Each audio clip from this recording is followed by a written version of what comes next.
At a tender age of 13, Durga Das had to step up to become the breadwinner of her family. After her father, a successful businessman, suffered a tragic accident. The enterprising Durga not only stepped up to the challenge, supporting her family and three siblings, but became a successful businesswoman, a sportsperson, and supporting many startups, giving as much back to the country as she can. At 50, she reminisces about her days in darkness and how she found the light. It is my pleasure and honor to welcome Durga Das, Didi as we fondly call her, who does not know the meaning of giving up. Hi Durga, and thank you for coming down from Chennai. Thank you, Suman, for having me. I truly support your Strong Woman campaign. I'm sure you've met many, many wonderful women before me. And I think this is a great thing that you're doing. So I thank you for having me on your show. Most welcome. So, here are my questions for you so that we can share with our audience about your journey, about your life, and how wonderful and how difficult it has been for you. So, tell us a little about your life before the tragedy hit your family. So I was born into a very well-to-do family, a family full of artists and musicians. Yeah. My grandfather was a well-known artist. My father is an artist as well. And he ran a very successful advertising agency called Criterion Publicity in Chennai, Bangalore, and in Bombay. He's very well known for the co-optics butterfly, the handloom design. So the butterfly was created by my father. Tamil Nadu Tourism, the chariot was created by him. The India Cements logo was created by my grandfather. Wow. So there's a lot of history in the family and a lot of what can I say, achievements that have withstood the test of time. It's now over 60 years, but they're still there. So I was born into this very comfortable family. My father didn't even want to send us to school because he believed we would learn the wrong things, but was convinced by his best friend to send us to a very nice school. And so when I was young, I played the mridangam. I learned painting. So it's a typical South Indian thing. We are all meant to learn all arts and music. So it was a school, and then your teachers would come and teach you music and art. Yes, yes. Same here in Calcutta. We had to learn everything. Exactly. Bengalis are equally musically oriented. And we had a very fabulous home. My father did a lot of entertaining. Couple of hundred people every weekend used to visit. We had 13 dogs and a monkey. Wow, and I spent that bigger house, yeah? We had an Olympic-sized pool in the 60s at home. Oh. And so, yes, it was a very comfortable childhood. I had never seen money. We were never given money in our hand.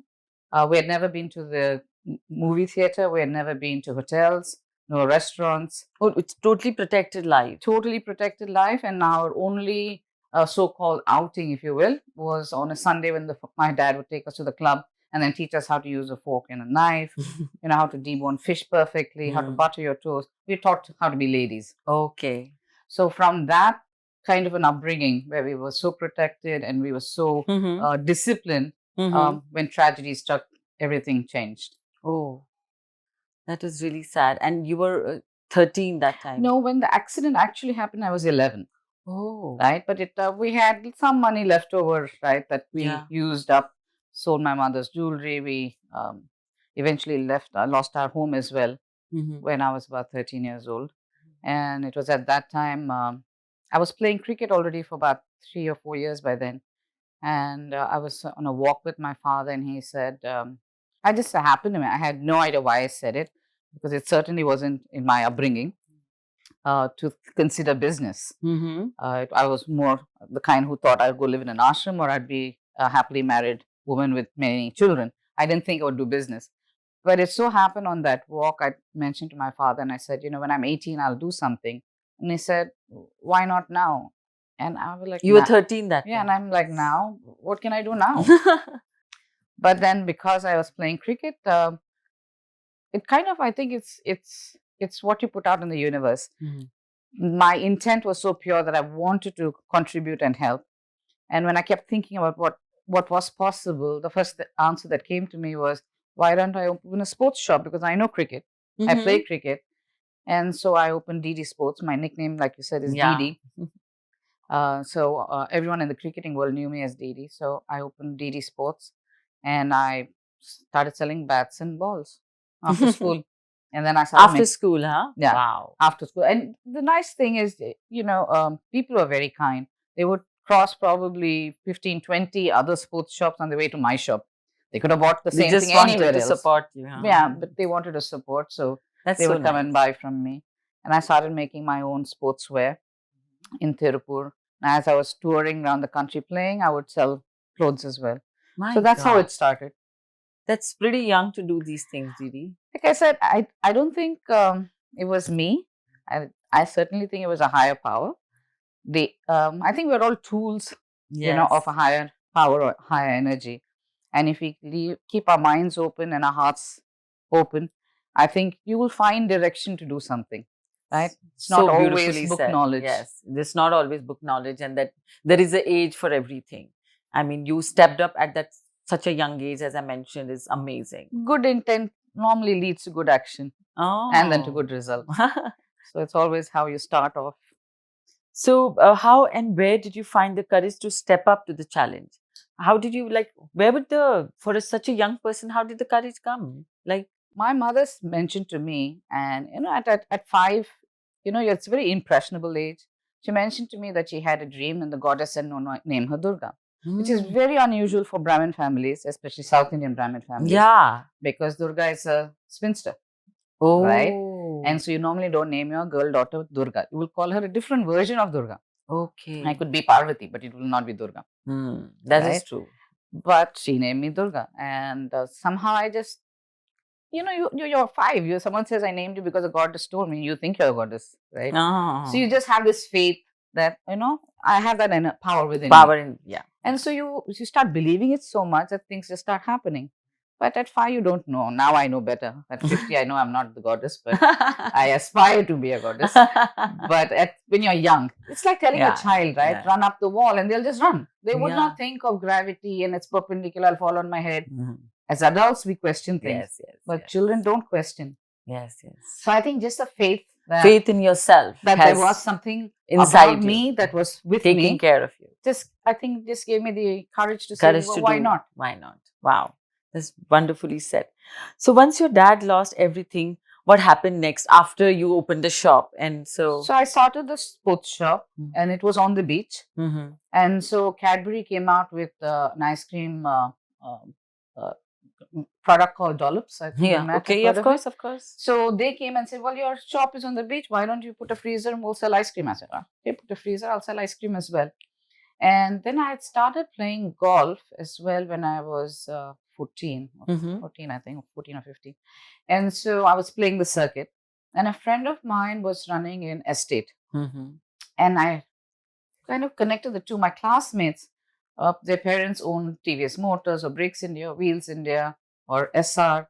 And I realized that they must have a lot of employees drinking coffee and tea. I just connected the two together, went and met the fathers and said, Uncle, would you mind if I supplied wholesale to your factory?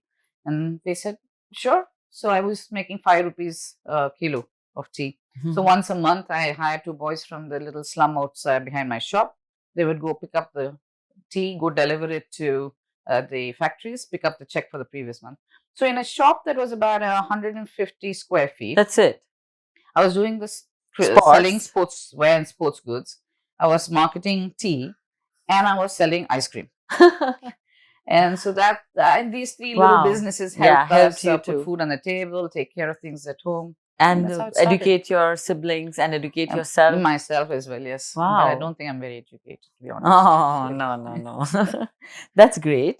So, do you believe in prayers? I totally do. I'm not a very ritualistic person, but there's definitely energy all around us. And it's energy that's within us, around us, and connecting all of us. And ever since I started meditating when I was 5 years old, and I have always since then. Really? Yeah. So when you say meditation, not necessary that someone has to sit cross-legged and chant a mantra. I think it's a matter of going into a quiet space within yourself. When you can disconnect from everything else. Yeah, just go within. Yeah. And so since I've been practicing it since I was a kid, I had the ability to become quiet wherever I am doing whatever I'm doing. And for me, it's that connecting to energy and believing that there is that energy can create positive thought, positive action, and positive result. So I believe maybe I'm a born optimist, right? And I always believe that everything is possible. Nothing is impossible in my world, and I believe it's true for everyone. I think that if your attitude is to say can do, then you will do. Yes. So if you see my email sign off, I coined something when I was 15 that says believe, behave, become. Oh. So if you believe strongly about something and you behave as though you're it, then one day you will become it. You will become. So beautiful. So it was God, there is too much everyone can take from you, Durga. Really. Thanks. So beautiful things. That's my connection with God. God and prayers. Yeah. So after you had the sport shop, and after you where did the life take you after you were say? So obviously these little businesses were not enough as families grow and we were growing older and there was more required. So at 17, I started looking at newspapers to see if I could go to the Middle East, and all they were looking for were nurses or plumbers or mechanics, and I was none of them. So that was not an option. So they're not looking for definitely entrepreneurs. So I was playing a golf tournament in Uti, and it's just that intent that I have to find something more, the next thing, the next big thing that I can take from these little businesses. Yes. What can I do? And my father, as I said, was in advertising. So I was sitting at the bar with a wonderful gentleman who's no more, called Mr. Rajgopal, who was the CEO of Lakshmi Mills, LMW, fairly large group in the South. And I sat with him and I said, it was 1987. And I said, you're doing so much advertising in the group. Why don't I help set up an in-house agency for you? Oh. You will get 15% from the media. You save 10%. I'll make 5%. Mm-hmm. And he just said, no, Kuti. And Kuti in South India means little one. Yeah, little one. He said, no, Kuti, I'll give it to you. And I'm like, really? Mm-hmm. You mean that? And he said, yeah. So I went literally rushing back to Chennai and I asked my father, and who was a genius. Barack Obama used change as the campaign in 2008 for his presidential run. My father used change as a campaign for Lakshmi Mills in 1987. It was a half-page color ad that just said change. Just change. Wow. And so I took that portfolio. I remember sitting near the bathroom of the Charan Express, rushed back to Coimbatore, and he gave me 50 lakhs to start my agency. So DD Advertising was born. And, wow. And that's how I started. How old were you? I was 17. That's a lot of achievements by just 10. But you see how it happened, right? Yeah. It's not like I knew advertising. It was just the intent to do something and then leverage what was around me and then connecting people to give benefit back to everyone, including to Lakshmi Mills. Of course. So you will say it's a win-win situation. You were doing win-win games. Right. Yeah. So the intent was right all around. And so it just happened to fall into place. And I remember that first ad that I'd released, I needed 1 lakh of rupees, which I didn't have. And I went and begged at the Hindu, the newspaper. The advertising manager, Balu, was there. I said, Balu, uncle, please just release the ad and I will get you paid. And he was like, no, I'm going to lose my job. I said, no, you will not. I promise. I will make sure I pay you in a week's time. He released the ad. I went to Coimbatore. Mr. Rajgopal immediately gave me the payment. But now I had to make good with this one check. So I went scouting for banks around town and kept asking everyone, will you give me an umbrella when it's raining or only when the sun is shining? And everyone looked at me quizzically like, what do you mean by this? And I said, well, I want help when I want help, not when I have money. Yes. So will you help me when I need the money? So there's one bank manager said, no, I'll help you. So I said, well, here, open the account. And then I paid Hindu off, and that's how that got started. So I did a lot of work for Brook Bond. I did the first rural advertising for Brook Bond in India. Did work with a little bit of work with Bombay Dyeing. So I was a medium-sized agency in the South, and things started doing well. And I bought my first home when I was 17. Really? Yeah. On the beach. Oh my God. It was a bit of a challenge. Quite an achievement. But it was a bit of a challenge, to be honest. I've never heard such a story, Durga. It's like so inspiring. So inspiring. Thank you so much. Really? I think it's divine, right? It's everyone comes together and makes things happen. I think put the right intent out and the right results follow, as I keep saying. So that's how it kind of moved to the next stage. Yeah. Okay, great. So is there any person or situation that had an impact on you during these trying times? So, like I said, at 17, I started the ad agency. Everything was going well. I bought my first home. And then a lot of things happened. My father died. Oh. And this was in, I believe, in March of 1990. And in May, I discovered I had a pituitary tumor. And for me, that was a wake up call. It was like, really, after all the struggle, this is what happens. And the doctor said they could do a surgery, either through my nose or through my eye. And I said, no, I didn't want surgery. And they said, then, of course, I said, what will happen? And they said, well, you'll go blind like a horse from the side, and then possibly you could die. Yeah. Well, if it goes beyond the pituitary, there's a tumor, and if the optic nerve goes above that. Yes. So then there was, of course, they said that medication. I'm not a believer of allopathy at all, so I didn't want any medication, and I just said, you know what, I'm just going to take a break, and I will come to you when I go blind. And I sold everything I had. By then, my elder sister was already married. My younger sister was studying in America, so I gave my mother whatever money I could get from everything that I sold to take care of my brother, and I became a hippie for a year. Really? And I traveled through England. What was your age then? 21? So 22. I was 1990, so it was, 2021. 2021, yeah. So I traveled through England and then Canada and then parts of America. I did odd jobs. I was a waitress in some Mexican restaurant. I was a forklift operator in Chicago. I was a maid in a doctor's house, so that he would check the scans and tell me what was happening with my tumor. So it was a very interesting time. I don't believe I spoke to anyone during that time. Total disconnect from everyone. Total disconnect, and I'm just being silent. And if I got a meal every day, I was happy. If I got a place to put my head down, I was happy. And that's all I wanted. I didn't want anything else. It was for about a year that I did this, but I found myself and I found my peace. And with your tumor. Yeah, but I was not even thinking about it. I was that's the thing. You just let it be. I was just living every day and every moment for the moment it was. Yeah. And I was just I wasn't living in anticipation of something, either in fear or happiness. Yeah. Nor was I regretting anything that had happened. So there was no looking back or looking forward. It was just being here in the moment. And just by living that whole year in that moment, I don't know, a sense of peace or sense of connectedness to myself. Prevailed, yeah. Like I found myself again. Yes. And then after a year, I said, well, okay, now that I found myself, let me go do something. Came back to India and I got into technology. And I didn't know what a computer was. From sport shop to to advertising agency to now technology. Wow. Technology. And I didn't know where the power button was. I thought it was a TV. I didn't even know how to type. But I realized that that's what I wanted to do because I wanted to do something different, something that I'd never done before. Okay. So I found a friend who recommended a relative of his who had just come back from Australia. And I joined that firm. So we automated the Madras Stock Exchange. We did wholesale banking solutions. We were representatives of SWIFT. And so in that 1 year, I just learned so much about technology, and I realized we did the Madras Stock Exchange, which I contributed to. Madras Stock Exchange. Okay. So you remember those days people used to trade on the floor? Yes. And now it's all automated, right? Yeah. So we helped automate. Wow. And so I learned a lot about financial side of technology as well as technology itself. Okay. And once that project was done, they said, why don't you go to California? So I went back to California. And then I lived there for the next 25 years.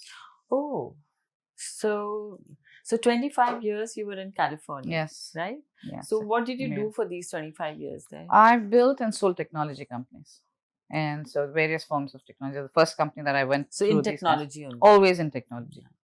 And it was just various forms. It was, first was this financial solutions, then it was services, then it was m-commerce, e-commerce, CRM, then it was infrastructure. Then we helped actually make the first mobile payment solution in 2005 for India, but we were too early. Okay. And so we pivoted and became an ad technology platform. We built a behavioral ad network on top of that, which then got acquired by a New York-based agency. It was all technology mostly. So you were working for a company in California? The first one I went for, I was working for, but then we got acquired by Tandem invested, Compaq acquired Tandem, then divested, then we got acquired by NASDAQ and SSI. Then I built a services company which was acquired. So that was my company. Then I again got into infrastructure, which was somebody else's company. But again, I was always the third or fourth employee in these companies. So Okay. it's like early stage startups. And then that got acquired by Citrix. Okay. So just either I worked for somebody where it was so early that it was almost like my own, or I started my own. Great. Yeah. So, what was your journey like, and what did you do to better your situation and that of your family? So those 25 years that I lived and worked there, I guess for the first 10, 15 years, I was really disconnected from India. I was very focused on what I had to do because it was new for me, right? And you love the technology world, I think. I like learning anything new. So for me, it was just perfect, right? Yeah. Everything I was learning was new. Yeah. And I think I was making up for all of the lack of education, which I didn't really pursue when I was young. So through those 10, 15 years, it was very, I would say highly focused commitment to, learning my job, doing my job right, just making sure that I did whatever I could do well. And I was also trying to put back into properties or investments in India where even my sisters, while they were doing all right, if they did have a bad time, I felt that, if I could contribute to creating a secure place for all of us, they would always have something to fall back on. Yes. Fortunately, they are doing very well and they don't need anything that I've created. But at that point in time, my intention was to make sure there was always a fallback for every one of us. Wow. So that was the focus for those 20 odd years. So managing the finances and making sure that we never got back to the situation, but you where we after started. yeah, that was tragic. So that was great. And so why did you decide to move back to India? There's a time and place for everything. And I think 25 years, of course, I enjoyed where I lived. I had a beautiful home in a lovely town called Los Gatos at the base of the Santa Cruz Mountains. But I was also getting bored. And I didn't, I can't do things just for the sake of money. I have to do it because it's challenging me to learn something, to experience something new. It's invigorating. Yeah. And just... and I just sometimes intuitively felt that, entrepreneurship and startup in India was beginning to grow and maybe I should come back and contribute here. So, yeah, good thought. So I came back and I invested in a few entrepreneurs along with a few friends. Yeah, we mentioned that you helped many startups and invested in them, and yes, that's a great thing. We did something in laundry, something in lighting, something in special effects and animation, something in water. So again, very diverse. But then again, by now I like to learn, so I do different things. So you have a laundry. And what is it called? WhatsApp. Okay. So WhatsApp is a well-known brand. We've had our highs and lows. We are pivoting now to do community-based laundromats, which I think will be the successful model going forward. So that's run by a young man named Bala. We have an LED lighting company run by somebody called Suresh in Bangalore. We're very well known for retail lighting. The animation special effects business unfortunately shut down, but I have since then encouraged another group of people to begin work, and now we're doing mostly special effects, less animation. So we've done a few movies now. Okay. And my personal focus is running a company called Aeronero. Aeronero. Yeah. Okay. So air, water in Greek. Oh. And we make machines that make water from atmospheric moisture. Yeah. So we basically... That's interesting. Yeah, we just suck air. And we mimic nature actually. Yeah. So what happens every day is water evaporates from all these water bodies. And that's 7 times what the world needs. But we wait for it to become a cloud, and then the wind blows and it rains, then we go collect it, and So here what we do is when whatever is evaporating, we take that air, we send it through a cold chamber, we condense it, literally form a cloud, we squeeze it, when you get drinking water. Wow. But isn't that water will be devoid of mineral which the earth gives you? So first of all, our earth, the so-called Gangetic plain, is full of arsenic and E. coli, which is basically poison and shit. So that's not necessarily a good mineral to have. But having said that, you're right. We do need minerals in our water. Yes. So all our machines have mineralizers. Oh. So besides filtering... That's very smart. Yeah. So besides filtering, we also mineralize. And what is it called, this brand? So our product is called Tirtha, but we have different variations of it. Tirtham in Sanskrit is divine water. Usually Tirtham. Yeah. So usually, when you'd have prayers, you have that little copper pot. Yes. You bring some water from the Ganges. That's called Tirtham. Right? That's usually used during prayer time. So since the water is from air, and we felt Tirtha would be an appropriate name. So you just launched this new project. So I started driving this in November last year, and it's picked up very well. That's an amazing project. I want to have Yes. that machine soon. So that I think you are doing great in terms of being an entrepreneur for so many businesses, Durga. How do you get so much time and how do you focus so much? Like it's amazing. The best part of it is actually, I think 24 hours is a long lot of time for everybody. But our problem, most of us, is when we do one thing, we're thinking of something else. Our focus is always shattered, is always Yes. diminished. So Yeah. what will take us, Multitasking is what what takes us brings 1 minute to down. do will normally take 1 hour. But if you focus at that point in time, laser sharp focus, you can get it done quickly, which means you can end up doing many things. Yeah.